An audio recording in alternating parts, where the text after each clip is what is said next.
지금 5월달이죠. 5월달, 6월달이 어떤 시점이냐면 1학년 분들이 2학년 분들을 추월하는 시점이에요. 이게 5월달, 6월달이 문제풀이가 들어가기 때문에, 그래서 여기까지는 모의고사를 보셔도 작년에 공부하신 분들이 머릿속에 기억이 남아있으니까 점수도 조금이라도 더 높겠죠. 근데 보통 5월달, 6월달쯤 되면 이게 역전이 돼요. 그래서 작년에 공부하신 분들은 여튼 공부를 안 하셨으니까 2학년으로 진급하신 거죠. 그래서 5월달, 6월달쯤 되면 그 작년 분들은 작년만큼만 공부하시면 안 돼요. 작년보다는 조금 더 하셔야 됩니다. 그런데 이제 처음 하시는 분들은, 열심히 하시는 분들은 이제 5월달, 6월달쯤 되면 문제도 좀 푸시게 되면 이제 이게 역전이 나타나요. 그래서 실력이 이제 2학년보다 1학년들이 더 높아지는 경우가 많습니다. 그 시점이 5월달, 6월달쯤 될 겁니다. 뜨끔하죠? 88쪽을 보시면 거민계약서 나와 있는데요. 거민계약서 언제 작성하고 제출한다고 했죠? 첫 번째, 등기 원인이 무엇일 때? 계약일 때. 두 번째, 등기의 목적이 무엇일 때? 소유권 이전 등기를 목적으로 할 때. 세 번째, 부동산에 관하여. 지금 외우실 때도 됐죠? 네 번째, 실체관계와 부합하는 등기를 위해서. 실체관계와 부합하는 등기를 위해서. 등기원인 증서에, 등기원인 증서는 계약서를 얘기해요. 등기원인 증서에 보통 계약서를 얘기하는데, 계약서에 관할관청에 사각형의 거민이라고 찍힌 직인을 찍는 겁니다. 이를 거민계약서라고 부르는데요. 등기원인이 계약이라고 한다면 설령 등기원인 증서가 판결서일지라도, 등기원인이 계약이라고 한다면 등기원인 증서가 판결서일지라도 관할관청에 사각형 직인을 찍어야 됩니다. 그 이유는 이 거민을 찍을지 말지는 행정부의 고유한 판단 영역이에요. 따라서 등기원인 증서가 판결서일 때 거민을 찍을 필요가 없다라고 한다면 이 행정부의 판단을 사법부의 판단이 대신하는 결과가 발생합니다. 이는 상권분립에 반하게 돼요. 따라서 등기원인이 계약이라고 한다면 설령 등기원인 증서가 판결서라고 하더라도 거민을 찍어야 됩니다. 이게 시험에 잘 나와요. 이게. 그러면 이제 책을 통해서 확인을 할 텐데요. 그 전에 등기원인이 계약이 아니라고 한다면 거민계약서 제출할 필요가 있겠습니까? 없겠습니까? 없어요. 따라서 법률 규정에 의한 물건 취득이라든지 단독 행위를 통해서 물건을 취득할 때는 거민계약서 작성하지 않습니다. 계약일 때만 거민계약서 작성하는 겁니다. 소유권 이전 등기를 목적으로 등기를 신청할 때만 거민계약서를 작성해요. 따라서 소유권 이전 등기가 아닌 지상권 등기, 전세권 등기, 임차권 등기 또는 소유권 이전의 가등기를 신청할 때도 거민계약서 작성하지 않습니다. 소유권 이전 등기를 목적으로 할 때만 거민계약서를 작성합니다. 부동산일 때만 거민계약서를 작성하는 거니까 부동산이 아니라고 한다면 거민계약서 작성하지 않습니다. 예를 들어서 선박등기 또는 임목등기, 부부재산 약정등기, 이러한 등기들은 거민계약서가 관계가 없습니다. 그 다음에 실체관계와 부합할 목적으로 거민계약서를 작성하기 때문에 강공수의 촉탁등기, 즉 당사자 일방이 국가나 지방자치단체라고 한다면 거짓의 등기를 신청할 가능성이 아예 없죠. 거민계약서 작성하지 않는다, 이렇게 얘기를 할 겁니다. 그러면 책을 좀 보시면 요건이 나와 있는데요. 세 가지 다 나와 있는데 거기 이 거민계약서 작성의 요건에는 준공 여부 또는 등기부가 있는지 여부는 포함되어 있습니까? 포함되어 있지 않습니까? 포함되어 있죠. 따라서 준공 여부나 등기부가 존재한지 여부는 거민계약서 작성과는 관련이 없기 때문에 미등기 부동산도 저 네 가지 요건이 충족이 된다면 거민계약서 작성을 해야 됩니다.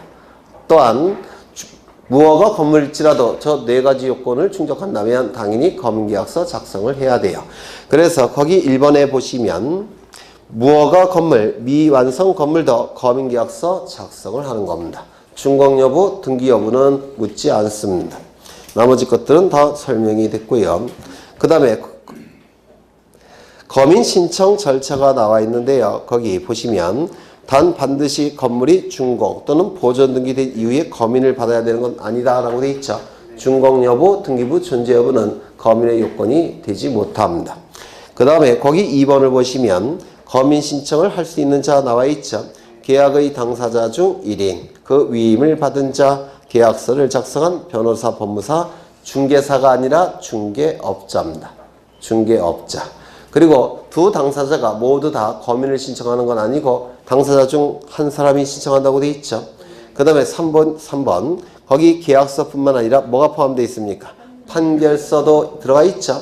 그래서 등기원인이 계약이라고 한다면 설령 등기원 증서가 판결서일지라도 검계약서 작성해서 제출해야 됩니다. 그 다음에 4번이 대단히 중요한데요. 첫째 줄 보시면 형식적 요건의 구비 여부만을 확인한다는 표현이 있습니까? 이거 꼭 기억해 두셔야 돼요. 거민을 관할관청이 거민을 찍을지 여부는 실질적으로 심사하지 않습니다. 첨부 서면을 가지고 심사만 해요. 형식적 요건만을 심사한다는 거. 이거 꼭 기억해 두셔야 됩니다. 그 다음에 거민을 받아야 하는 경우, 거민을 받지 않는 경우가 나와 있는데 이거 다 외우셔야 되겠죠. 오른쪽을 위주로 보시면 돼요. 첫 번째, 국가나 지방자치단체가 일방 당사자라고 한다면 강공서 촉탁이죠. 그러면 구태여 거민계약서 작성할 필요가 있다 없다? 없다. 두 번째, 선박, 임목, 공장, 재단 등의 등이 이건 부동산 등기가 아니죠. 따라서 거민계약서 작성하지 않을 겁니다. 매매 예약 계약으로 인한 가등기, 소유권 이전 등기를 목적으로 할 때만 거민계약서 작성한다고 했죠. 가등기할 때는 거민계약서 작성하지 않습니다. 다만 본등기할 때는 작성해서 제출해야 되겠죠. 그 다음에 매매 계약 해제 증서. 여기서 해제라는 단어가 나오는데 해제는 계약인가요? 아닌가요? 계약이에요. 아니겠죠. 단독행위 아닙니까? 해제해지는. 따라서 거민계약서 작성하지 않을 겁니다. 토지 수용의 경우 재결서 또는 협의 성립 확인서. 이거는 재결 수용이죠. 수용입니다. 수용. 수용이니까 당연히 거민계약서 작성하지 않을 겁니다. 그 다음에 6번째 보시면 등기원인이 계약이 아닌 경매, 공매, 상소, 취득시효. 이거 거민계약서 작성할까요? 안 할까요? 안 하겠죠. 오른쪽을 보시면 지상권 등기, 소유권 이전 등기가 아니죠. 거민계약서 작성하지 않을 겁니다. 토지거래 허가지역에서 허가증을 교부받은 경우 이게 시험에 자주 나오는데요. 토지거래 허가권자와 거민권자가 일치합니다. 따라서 허가 여부를 결정할 때 거민 여부도 같이 판단해서 허가서가 나옵니다. 그래서 허가서가 있다면 거민계약서 따로 작성할 필요가 없다는 겁니다. 이거 좀 기억해 두셔야 되고요. 진정 명예회복을 위한 소유권 이전 등기, 이건 등기원인이 계약일까요? 아닐까요? 민법에서 하셨죠? 진정 명예회복을 위한 소유권 이전 등기는 187조의 상소, 공용징수, 판결, 경매, 그리고 뭘까요? 기타에 해당되는 부분이에요. 진정 명예회복을 위한 소유권 이전 등기 설명 안 드려도 될까요? 네. 뒤에 나와요. 뒤에 나올 때 설명을 하겠습니다. 네. 그 다음에 토지거래 허가서 또는 허가정보가 나와 있는데요. 그러니까 이런 거 표를 외우시는 게 아니라 이걸 외우셔서 갖고 대입하시는 거예요. 출제가 됐을 때 요 네 가지를 대입해 봐서 허가서 거민계약서 작성하는 여부를 판단하는 겁니다. 표를 외울 수는 없죠. 너무 많으니까. 그래서 요 네 가지를 외우시는 겁니다. 그 다음에 토지거래 허가서가 나와 있는데요. 이것도 요건이 있죠. 요건이 뭐죠? 첫 번째 유상일 것. 두 번째 뭐죠? 계약이나 예약일 것. 양심이 있으면 지금쯤 외워야 되겠죠. 이거 도대체 몇 번째 하는지 모르겠습니다. 네. 세 번째는 뭐죠? 소유권에 관한 등기이거나 지상권에 관한 등기를 신청할 것. 여기서 예약은 요 예자가 미리 예자고 약은 계약이라는 뜻인데요. 요 미리 체결한 계약을 예약이라고 불러요. 혹시 가등기할 때 순위 보존의 필요성 세 가지 혹시 기억나십니까?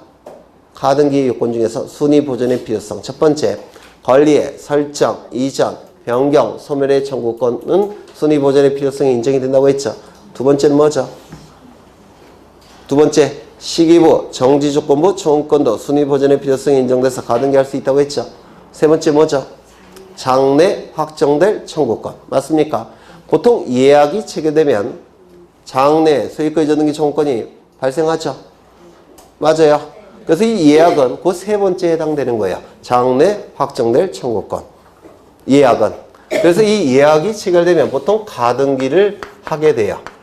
그래서 예약을 제가 계약과 달리 별도로 언급한 이유는 가등기를 포함시키기 위해서 이 예약을 별도로 언급한 겁니다. 그래서 소유권에 관한 등기 신청 또는 소유권 이전의 가등기 신청도 허가서 첨부해야 된다는 거예요. 지상권 등기 신청뿐만 아니라 지상권 등기에 가등기 신청할 때도 토지거래 허가서 첨부해야 된다는 겁니다. 이 세 가지 요건이 충족이 될 때는 토지거래 허가서를 첨부하는데 하나를 더 기억하셔야 된다고 했죠. 여기는 토지거래 허가구역으로 지정된 시점이고 여기는 토지거래 허가구역에서 해제된 시점입니다. 그러면 토지거래 허가구역일 때는 이 시점부터 이 시점이라고 했죠. 이때 계약을 체결할 때도 토지거래 허가구역이어야 되고 등기를 신청할 때도 토지거래 허가구역이어야 됩니다. 그래서 계약을 체결할 때도 토지거래 허가구역이어야 되고 등기를 신청할 때도 토지거래 허가구역일 때 이때만 토지거래 허가서를 첨부하는 겁니다. 그렇다면 계약을 체결할 때는 아직 토지거래 허가구역이 아닙니다. 그런데 등기를 신청할 때는 토지거래 허가구역이 돼버렸어요. 이때는 토지거래 허가서 첨부한다고 했습니까? 안 한다고 했습니까? 안 합니다. 계약을 체결할 때도 토지거래 허가구역이어야 되고 등기를 신청할 때도 토지거래 허가구역이어야 됩니다. 그러면 이 경우는 어쩔까요? 계약을 체결할 때는 토지거래 허가구역이었습니다. 그런데 등기를 신청할 때는 토지거래 허가구역에서 제외가 됐습니다. 이때는 토지거래 허가서 첨부할까요? 안 할까요? 안 합니다. 이게 우리 판례의 태도입니다. 이것은 민법에서도 출제될 가능성이 대단히 높은 판례예요. 총칙에서. 좀 기억해 두셔야 되죠. 그러면 이제 이 정도 보셨으면 될 텐데 거기 보시면 책을 보시면 2번을 보시죠. 허가구역이 지정된 후에 체결된 거래계약 이하의 하남 이렇게 나와 있죠. 그래서 계약을 체결할 때도 토지거래 허가구역이어야 되고 등기를 신청할 때도 동시에 토지거래 허가구역이어야지만 이때 허가서를 첨부하는 겁니다. 가로를 보니까 계약 체결 일자는 지정 이전, 등기 신청은 지정 이후라고 한다면 허가 대상이다 아니다? 아니다. 그렇죠. 그 다음에 3번을 보시면 토지거래 허가구역 내의 토지에 대해서 매매계약을 체결했는데 허가구역 지정 해제 후에 등기를 신청했다면 허가서 첨부한다 안 한다? 안 한다. 좀 기억해 두셔야 될 대단히 중요한 판례가 될 테고요. 그 다음에 토지거래 허가를 유하지 않는 경우 나와 있는데 이것도 표를 외우시는 게 아니라 이걸 외우시는 거예요. 유상이 아니라고 한다면 토지거래 허가서 첨부하겠습니까? 아니겠죠. 무상일 때는 토지거래 허가서를 첨부하지 않습니다. 계약이나 예약일 때만 토지거래 허가서를 첨부해요. 그러면 법률 규정이나 또는 단독행위일 때 토지거래 허가서 첨부하겠습니까? 안 할 겁니다. 소유권 등기, 가등기, 지상권 등기, 가등기 신청할 때만 토지거래 허가서 첨부합니다. 임차권 등기, 전세권 등기, 이러한 등기 신청할 때는 토지거래 허가서 첨부하지 않습니다. 그러면 그 표를 보시는데 1번 토지에 대한 무상의 증여계약, 지료의 지급이 없는 지상권 설정계약 전부 다 무상이죠. 토지거래 허가서 첨부하지 않습니다. 2번 토지에 대한 명의신탁의 해지, 그 다음에 신탁. 먼저 명의신탁의 해지는 계약이나 예약일까요? 아닐까요? 아니죠. 단독행위죠. 단독행위일 때는 토지거래 허가서 첨부하지 않습니다. 신탁법상의 신탁은 계약 맞아요. 신탁계약인데 이는 무상이 원칙입니다. 신탁계약은 무상이에요. 원칙이 토지거래 허가서 첨부할까요? 안 할까요? 안 할 겁니다. 전세권, 임차권, 저당권 등기 신청할 때 토지거래 허가서 첨부하겠습니까? 안 하겠죠. 경매에 의한 토지취득, 매매도 아니고 예약도 아니죠. 법률 규정에 의한 토지취득이죠. 허가서 첨부하지 않습니다. 계약이 아닌 경우 상속은 법률 규정이죠. 유증은 아까 말씀을 드렸는데 뭡니까? 유언과 증여의 합성행위인데 유언의 포인트가 있기 때문에 뭐라고 그랬죠? 단독행위입니다. 유증은 단독행위예요. 따라서 토지거래 허가서 첨부하지 않을 테고요. 진정명의회복 법률 규정입니다. 187쪽에 상속, 공영징수, 판결, 경매, 기타 그 중에서 기타에 해당이 돼요. 진정명의회복을 위한 소유권 이전 등기는 계약이 아닙니다. 그 다음에 취득시효 법률 규정이죠. 맞아요. 네, 토지거래 허가서 첨부하지 않습니다. 6번을 보시면 공유지분 포기로 인한 다른 공유자 앞으로의 소유권 이전 등기. 공유지분 포기는 뭐죠? 단독행위입니다. 따라서 계약이 아니에요. 토지거래허가서 첨부하지 않습니다. 그 다음에 공유지분 포기니까 무상이겠죠? 그렇죠. 유상도 아닙니다. 이혼을 하면서 특정 재산을 이전하는 계약. 이거는 이혼해 보시면 쉽게 알 수 있는데 원래 부부재산은 공유죠. 요즘은 부부재산을 제가 대학 다닐 때는 남자들이 60%, 여자들이 40%, 이 정도 받았는데 요즘은 똑같이 50%예요. 그래서 지금 똑같이 50%인데 공유 형태로 부부재산을 갖고 있다가 이혼을 하면 어떻게 되죠? 현물로 나눠 가지는 거예요. 이게 부부재산 이게 분할이. 그러면 이거는 유상일까요? 무상일까요? 이혼할 때 너는 뭐 아파트 갖고 나는 차를 갖겠다 이렇게 나눠 갖지 않습니까? 그렇죠. 그러면 그거는 돈 받고 사는 겁니까? 아니죠. 그렇죠. 지분 형태로 가지고 있다가 현물로 그냥 가져가는 거예요. 유상이 아닙니다. 따라서 이건 토지거래허가서 첨부하지 않겠죠.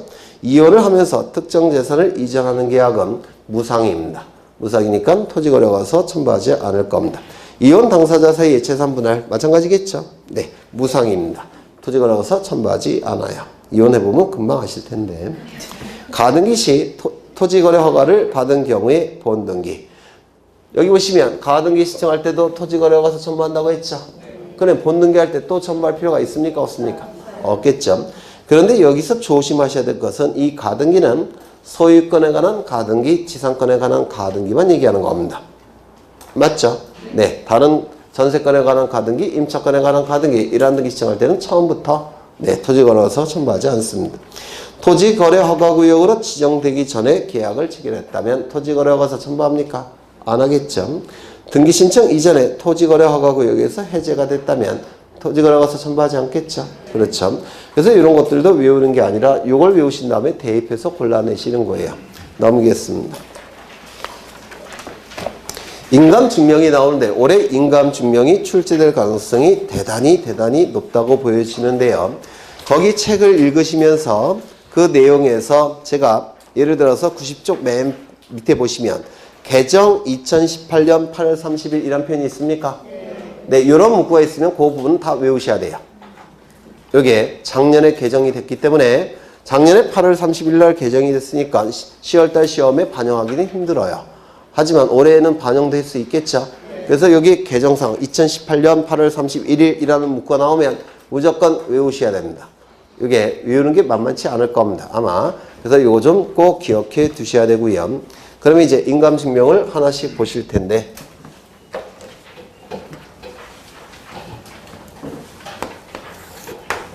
여기에 이러한 부동산이 있고 소유자는 갑입니다. 갑이 을과 매매 계약을 체결합니다. 소유권 이전 등기까지 이루어지면 갑이 가진 소유권은 을의 소유권으로 변동이 될 겁니다. 이때 갑을 뭐라고 부르죠?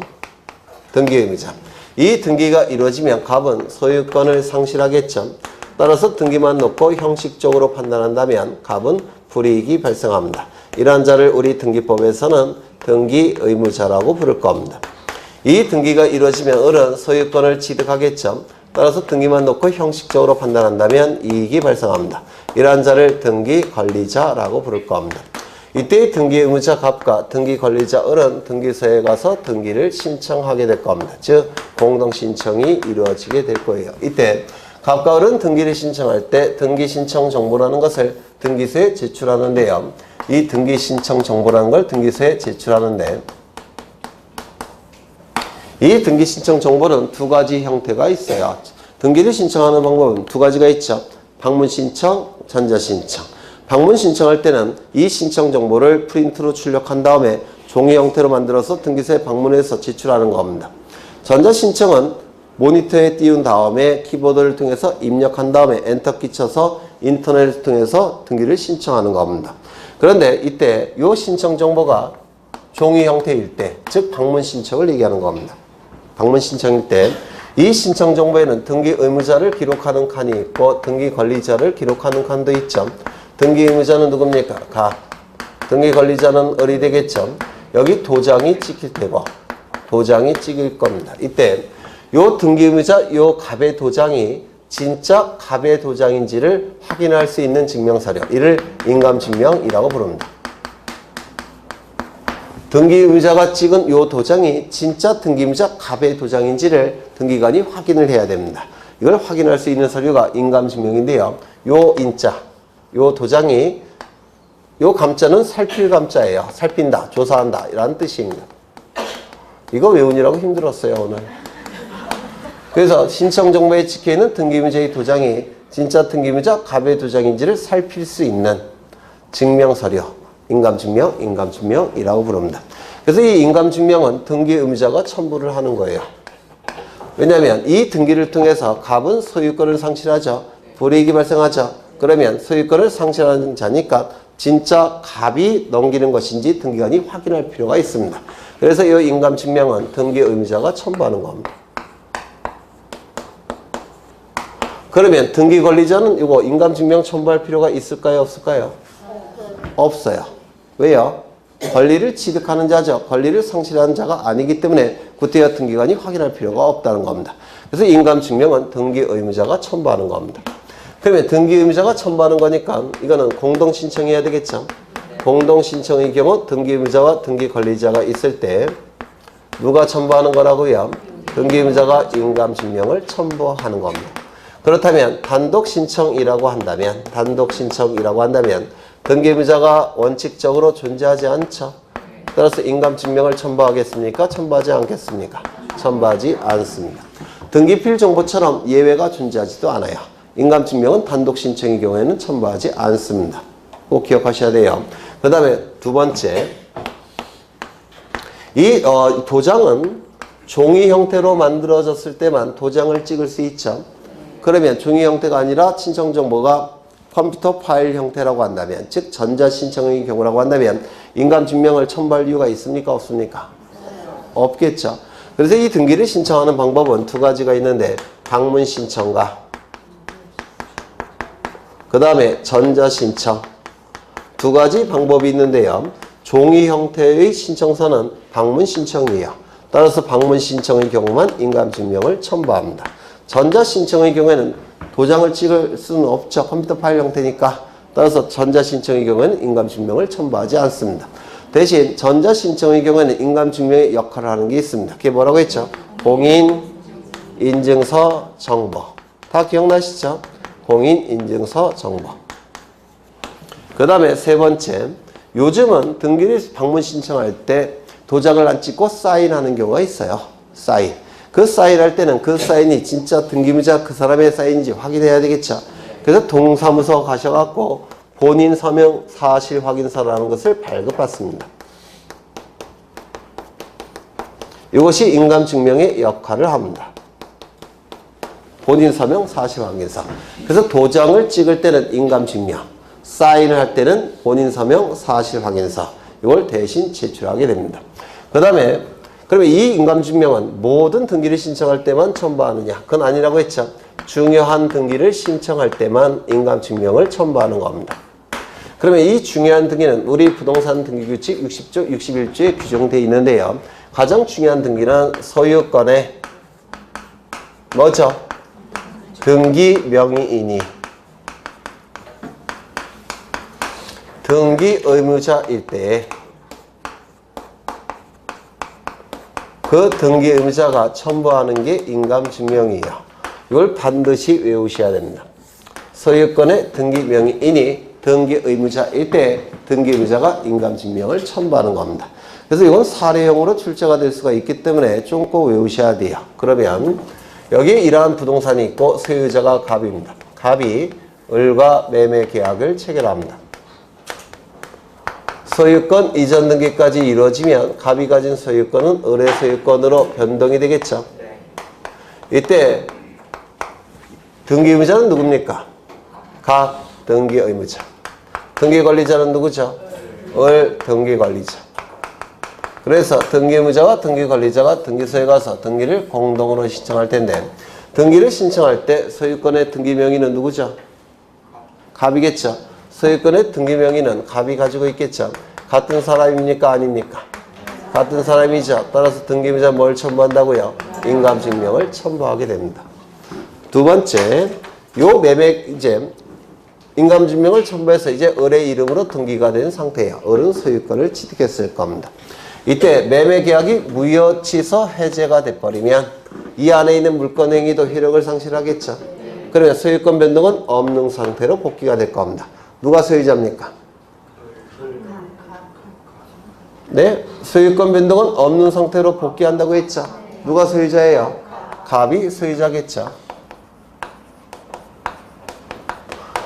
그러면 이 을명의 요 등기병인은 갑의 소유권을 침해하는 등기 맞습니까? 따라서 이 등기가 말소가 돼야 될 겁니다. 이 등기가 말소됨으로 인해서 불이익이 발생한 자 누구죠? 을 등기 의무자. 이익이 발생한 자 누구죠? 갑 등기 권리자. 그래서 갑과 을은 말소 등기를 등기소에 가서 공동으로 신청하겠죠. 이때 소유권의 등기 명의는 누가 갖고 있습니까? 말소 등기 신청할 때 을이 갖고 있죠. 말소 등기 신청할 때는. 따라서 소유권의 등기 명의는 을입니다. 같은 사람입니까? 다른 사람입니까? 네? 같아요? 달라요? 같죠? 따라서 뭘 첨부한다고요? 인감증명. 여기에 이러한 부동산이 있고 소유자가 갑입니다. 갑이 을에게 전세권을 설정해 줍니다. 그러면 전세권 설정 등기가 이루어지면 이익이 발생한 사람은 누굴까요?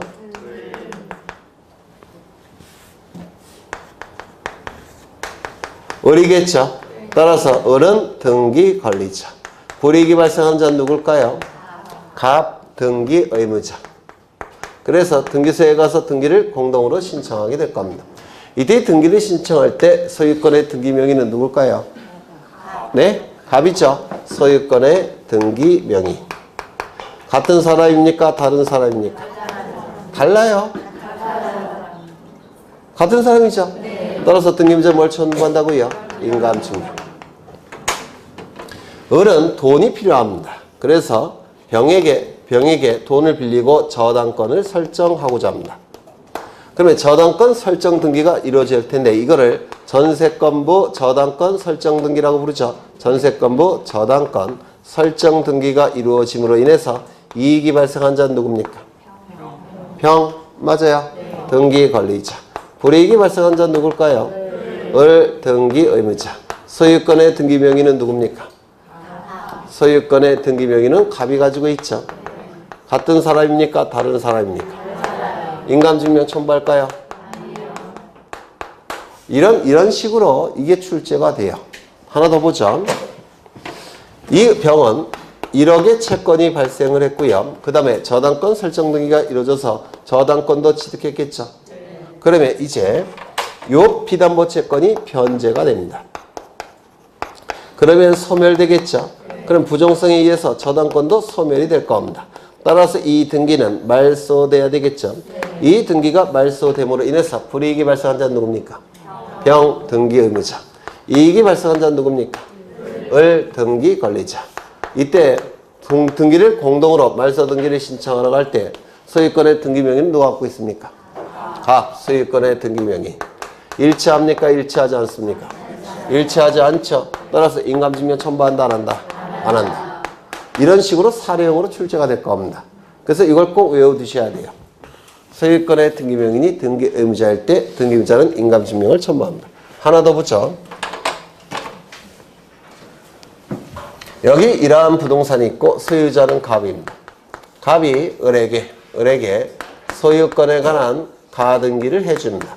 이 등기가 이루어짐으로 인해서 이익이 발생한 자는 누굽니까? 을 등기 권리자. 불이익이 발생한 자는 누구죠? 갑 등기 의무자. 그래서 등기소에 가서 등기를 공동으로 신청하게 될 겁니다. 소유권의 등기 명의는 누가 갖고 있습니까? 갑 소유권의 등기 명의. 일치합니까? 일치하지 않습니까? 일치하죠. 따라서 등기의무자 갑은 인감증명을 첨부해야 될 겁니다. 맞죠? 이때 이 가등기를 말소하고자 합니다. 이 가등기가 말소됨으로 인해서 불이익이 발생한 자는 누굽니까? 을 등기 의무자. 이익이 발생한 자는 누굽니까? 갑 등기 권리자. 소유권에 관한 등기 명의는 누가 갖고 있습니까? 갑이 갖고 있죠. 을이 갖고 있는 건 가등기 명의예요. 소유권에 관한 등기명의는 갑이 갖고 있죠. 소유권에 관한 등기명의는 갑이 갖고 있습니다.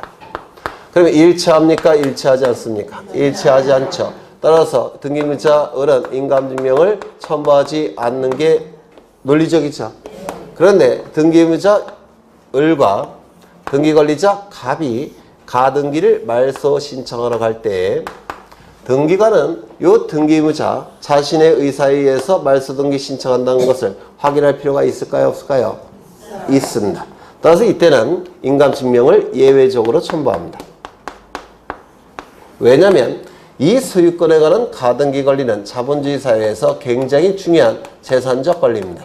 재산적 권리이기 때문에 요 소유권에 관한 가등기만큼은 소유권처럼 대접을 해주겠다는 겁니다. 그래서 등기무자 을의 도장이 진짜 을의 도장인지를 등기관이 확인할 필요가 있습니다. 예외적으로. 그래서 인감증명을 첨부합니다. 이거는 대단히 예외예요.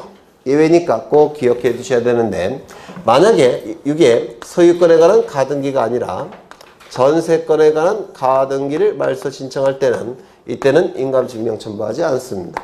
소유권에 관한 가등기 말소 신청할 때만 인감증명을 첨부합니다. 이거 좀 기억해 두셔야 돼요. 다시요. 소유권에 관한 가등기 말소 등기를 등기명인이 신청할 때는 이때는 가등기명인의 인감증명을 첨부해야 됩니다. 예외적으로. 이건 원칙. 이거는 예외 첫 번째 라는 뜻이에요. 되셨을까요?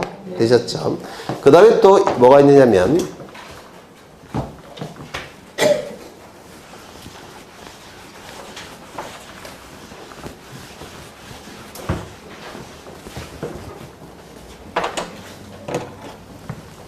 여기 이러한 부동산이 있고 소유자는 갑입니다. 갑이 을과 매매 계약을 체결합니다. 소유권 이전 등기까지 이루어지면 갑이 가진 소유권은 을의 소유권으로 변동이 될 겁니다. 되셨을까요? 소유권을 하지 말고 다른 걸로 하겠습니다. 여기 이러한 부동산이 있고 소유자가 갑입니다. 갑이 을에게 전세권을 설정해 줍니다. 그러면 을은 전세권 설정 등기를 할 테고 전세권을 취득하게 될 겁니다. 되셨을까요? 그렇죠. 그러면 이제 요 을은 병으로부터 돈을 빌립니다. 얼마를 빌리느냐면 1억 원을 빌립니다. 그냥 안 빌려주겠죠. 담보를 요구할 겁니다. 그래서 저당권을 설정하게 될 겁니다. 그러면 이 저당권 설정 등기가 이루어짐으로 인해서 이익이 발생한 자는 누굽니까? 병, 등기, 권리자. 불이익이 발생한 자는 누구죠? 을, 등기, 의무자. 그래서 등기의무자 을과 등기 권리자 병이 등기소에 가서 등기를 공동으로 신청하게 될 겁니다. 이때 등기 의무자 을은 등기를 신청할 때 자신에게 전세권이 있다는 사실을 등기관에게 확인시켜야 되죠. 따라서 뭘 첨부해야 될까요? 네? 인감증명 첨부할까요? 그러면 소유권의 등기명의는 누굽니까? 갑이죠. 소유권의 등기명의인. 따라서 이 같은 사람입니까? 다른 사람입니까? 다른 사람이죠. 따라서 이 등기부자는 인감증명을 첨부할 필요가 있다 없다? 없습니다. 되셨죠? 그럼 인감증명 말고 뭐 첨부할 거 없을까요? 공동신청의 경우 첨부해야 될 가장 중요한 정보는 뭐냐면 등기필 정보예요. 자신에게 전세권이 있다는 사실을 등기관에게 확인시켜야 되지 않겠습니까? 그래야지만 이 병에게 전세권에 관한 저당권이 만들어지죠. 그렇지 않아요? 그래서 이 을은 뭘 첨부해야 될까요? 등기필 정보를 첨부해야 됩니다. 여기까지 되셨나요? 그런데 이 등기필 정보는 딱 한 번만 만들어진다고 했죠? 두 번 만들어지는 경우가 없어요. 그런데 이 을이 등기필 정보를 찾아보니까 없더라는 겁니다. 아무리 찾아봐도 없어요, 집에. 그러면 등기필 정보를 제출하지 못하니까 자신에게 전세권이 있다는 사실을 등기관에게 확인을 못 시키겠죠. 그러면 다른 방법을 통해서 확인을 시켜야 됩니다. 다른 등기필 정보가 없으니까. 그럼 다른 방법이 뭐죠? 첫 번째, 등기소에 출석합니다. 출석해서 자신이 전세권이 있다는 사실을 등기필 정보 말고 다른 자료를 가지고 확인을 시켜야 돼요. 예를 들어서 뭐가 있을까요? 계약서, 전세권 설정 계약서, 또 뭐가 있을까요? 전세금을 지급했다는 영수증. 이런 자료를 가지고 등기소에 가서 확인을 받아야 된다. 자신에게 전세권이 있다는 사실을 확인을 받아야 돼요. 그러면 확인이 되면 등기소에서는 확인조서라는 걸 작성해 줍니다. 이 확인조서가 작성이 되면 이제 등기표 정보를 등기소에 제공할 이유가 없습니다. 되셨을까요? 이 확인조서를 받아서 나중에 이 등기를 신청할 때 제출하는 겁니다. 되셨을까요?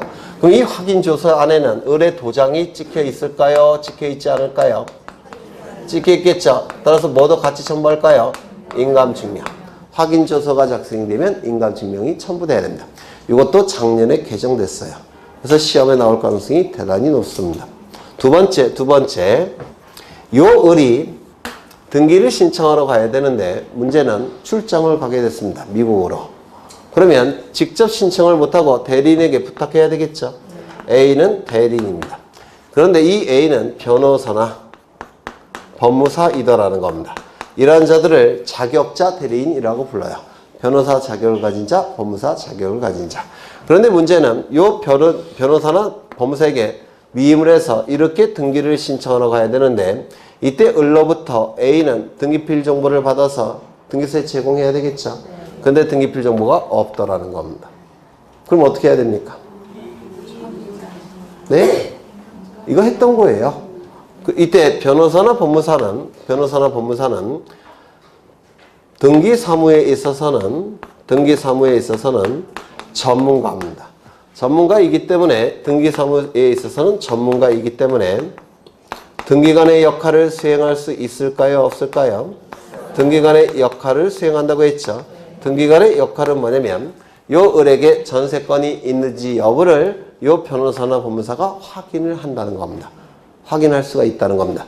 확인이 되면 이제 요 A는 을에게 전세권이 있다는 사실이 확인되면 위임장을 받는 것이고 확인이 안 되면 위임장 수령을 거절하는 겁니다. 그러면 요 A가 위임장을 가지고 있다는 얘기는 요 본인에게 전세권이 있다는 사실이 확인이 된 겁니다.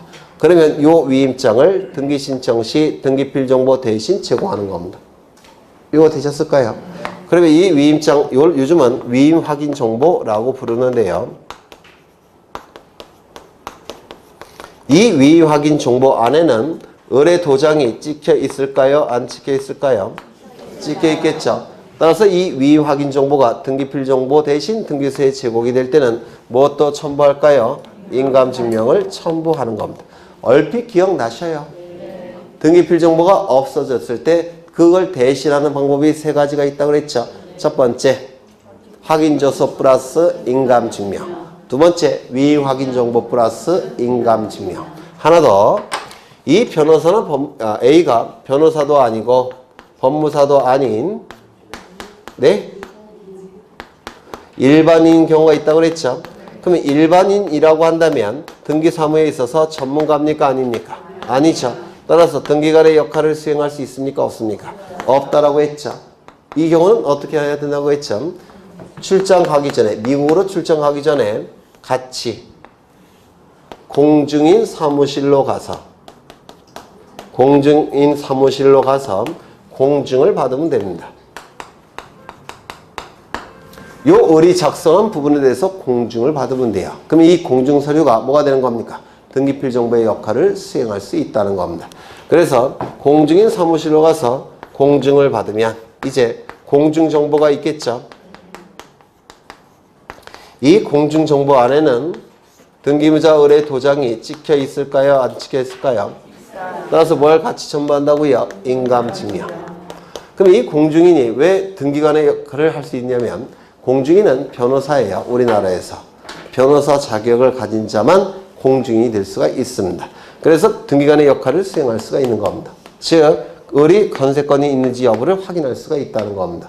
그래서 등기필 정보를 등기의무자는 등기 신청 시 제출해야 되지만, 첨부해야 되지만 이 등기필 정보가 없을 때는 다른 방법을 써야 돼요. 첫 번째, 확인조서 플러스 인감증명.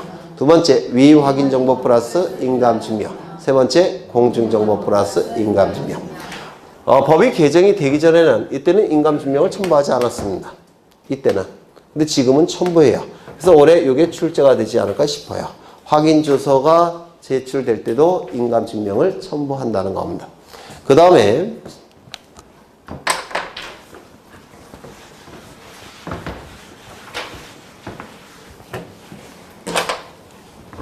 시간이 이렇게 흘러가고 있는데 이것도 했던 거예요. 요 시점에 여기는 300제곱미터고 여기는 700제곱미터입니다. 소유자는 누구냐면 얘도 소유자고 갑이 소유자고 여기도 갑이 소유자입니다. 갑은 두 필지 토지에 대해서 지적소관청에 가서 합병을 신청할 수 있을까요? 없을까요? 소유자가 같으니까 합병 신청할 수 있죠. 그래서 합병을 신청하더라는 겁니다. 그러면 지적소관청은 합병을 해주겠죠. 지적소관청은 합병을 해줄 겁니다.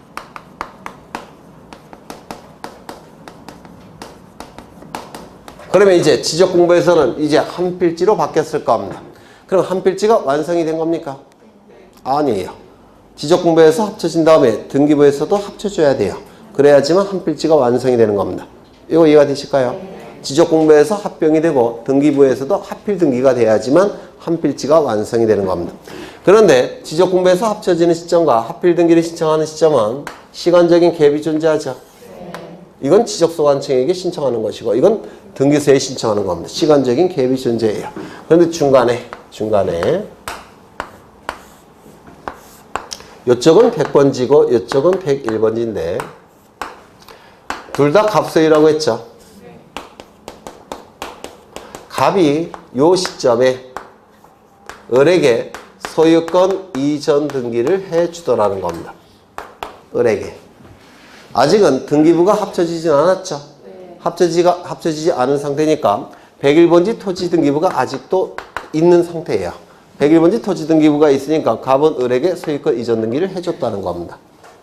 그러면 합필 등기를 신청하는 시점에는 소유자가 같아요? 달라요? 여기는 갑 소유고 여기는 누구 소유가 돼버립니까? 을 소유가 돼버리죠. 그러면 이때 합필 등기를 신청할 수 있느냐? 이게 문제가 된 상황입니다.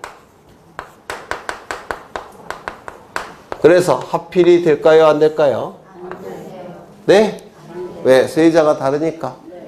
맞아요? 된다고 했는데 3번이나 단 조건이 있다고 그랬죠. 조건이 뭘까요? 합병 처분 이후 합필 등기 신청 이전에 소유자가 달라진 경우에 한해서 합필을 허용합니다. 다시요.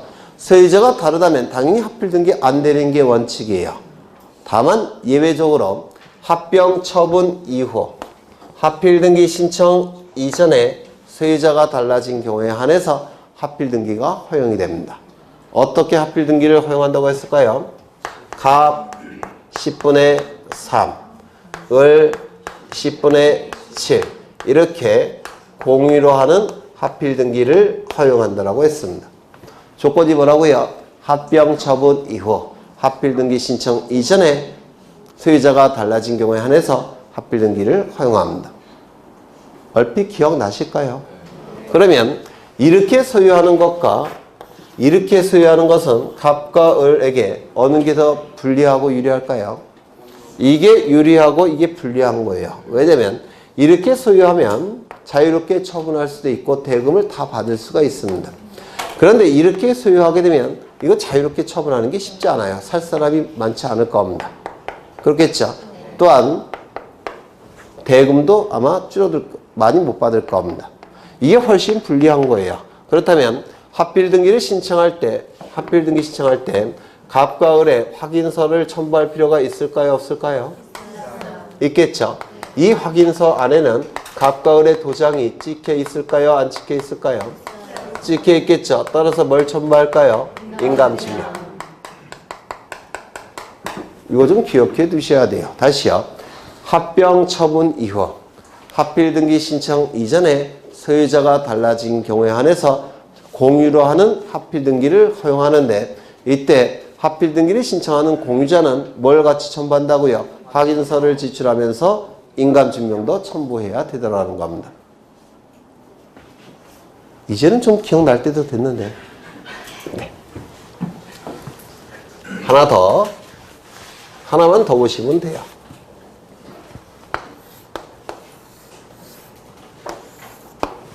요 토지는 100번지 토지입니다. 100번지 토지고 소유자는 갑입니다. 갑이 을에게 용익물건을 설정해 줍니다. 문제는 100번지 토지 전부에 대해서 용익물건을 설정한 건 아니고요. 일부에 대해서 용익적 권리를 설정했다는 겁니다.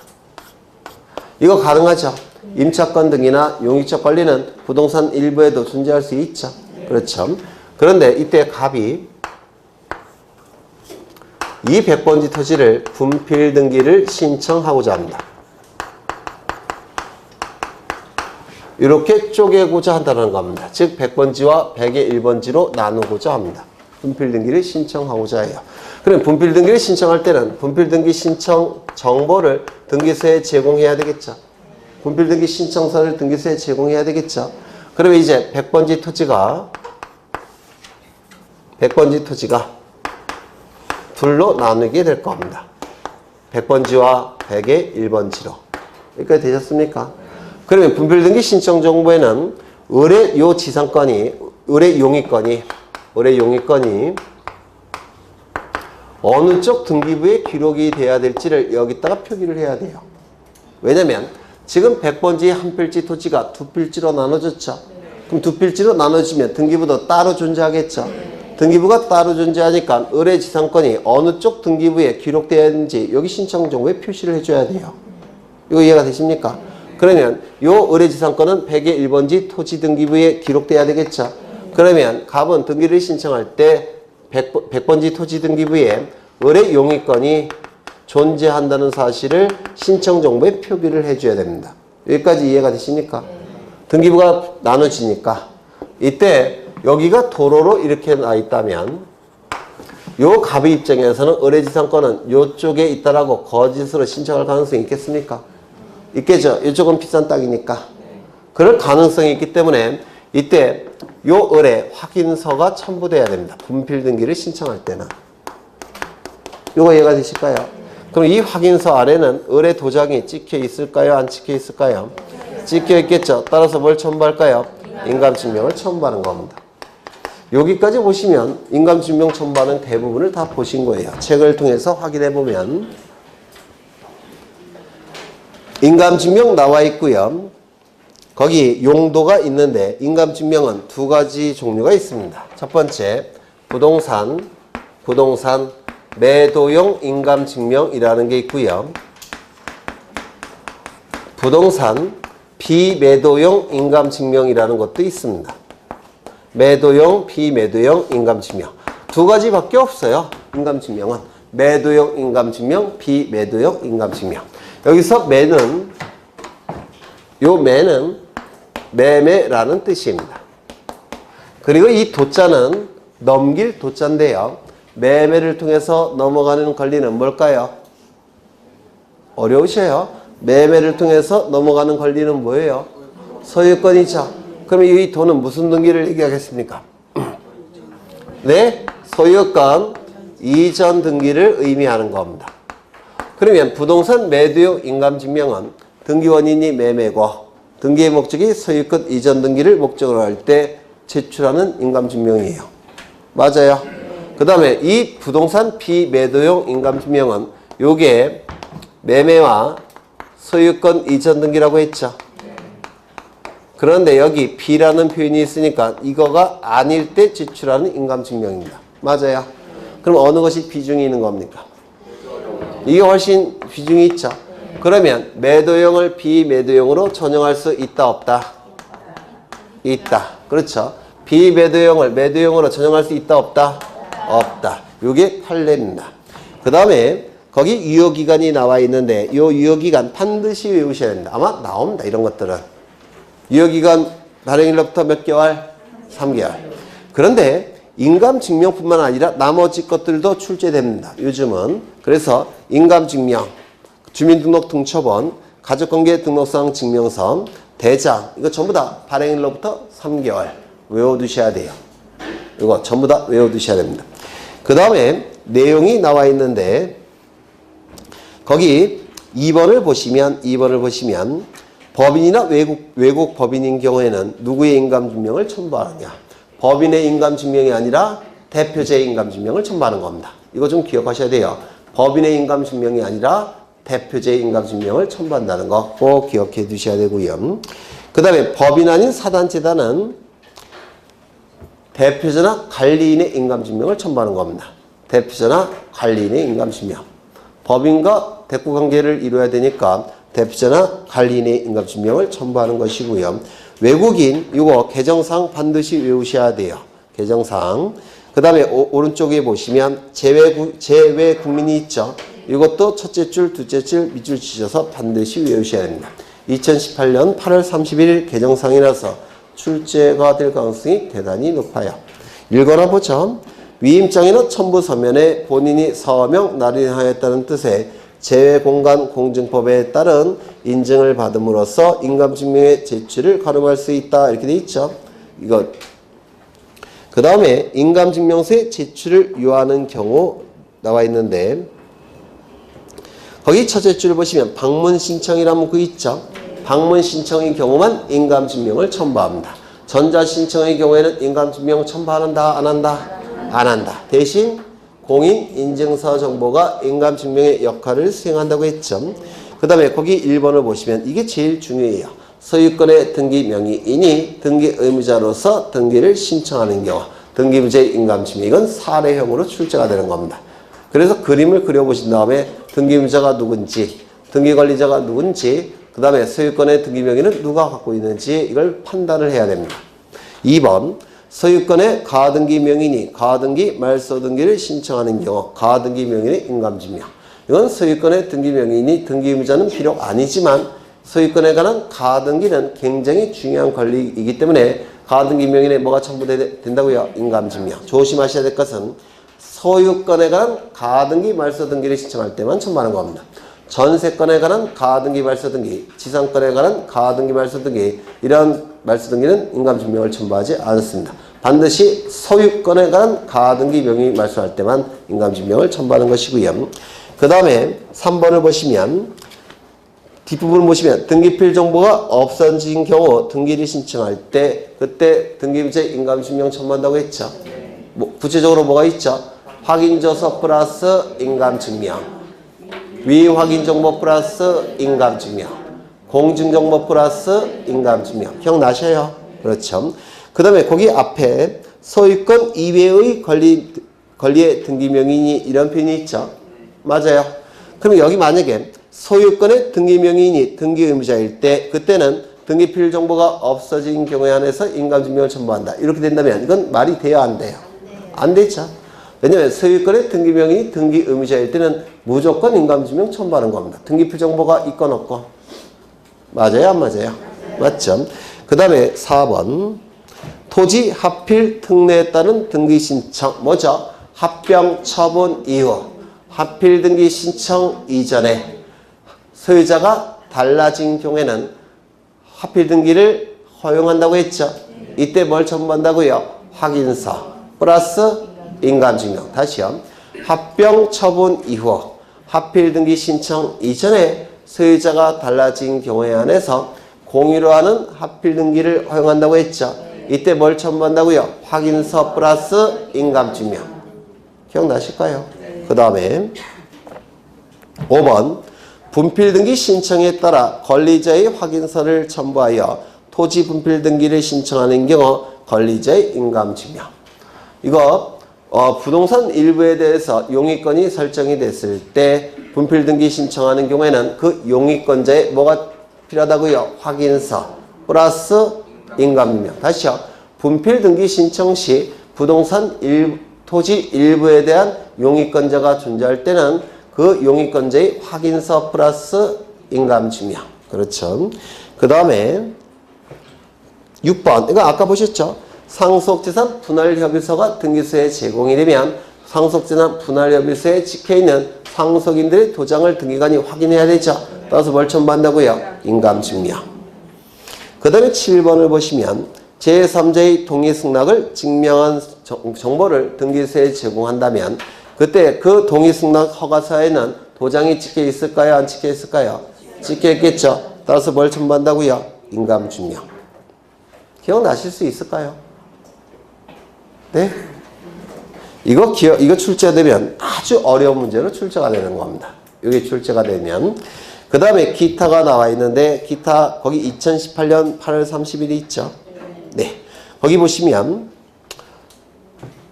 1부터 3까지, 그리고 6번에 따라 인감증명을 제출해야 하는 자가 다른 사람에게 권리의 처분 권한을 수여하는 경우 대리인의 인감증명을 함께 제출해야 된다라고 되어 있는데 이게 신설된 겁니다. 대단히 중요합니다.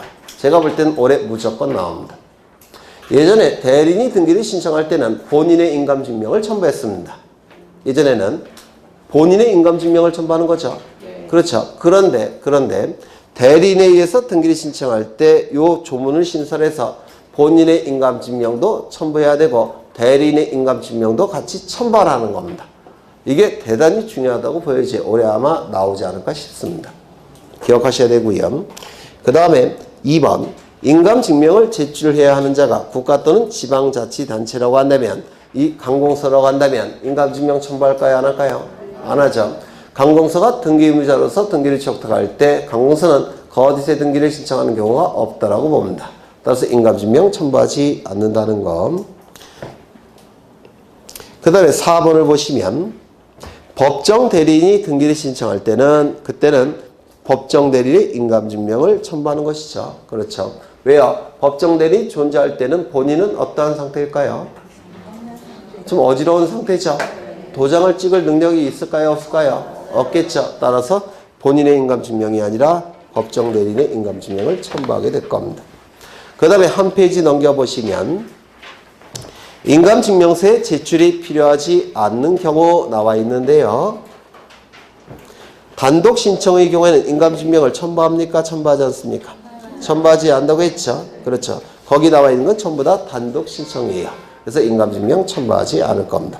그래서 인감증명은 작년에 개정사항이 굉장히 많기 때문에 출제자가 아마 출제를 할 겁니다. 요게. 그래서 인감증명은 좀 꼼꼼히 공부하실 필요가 있고요. 인감증명이 출제가 될 때는 아주 어려운 문제로 출제가 되는 겁니다. 그래서 아마 올해 나오지 않을까 싶어요. 잠시 쉬었다가 이어서 하겠습니다.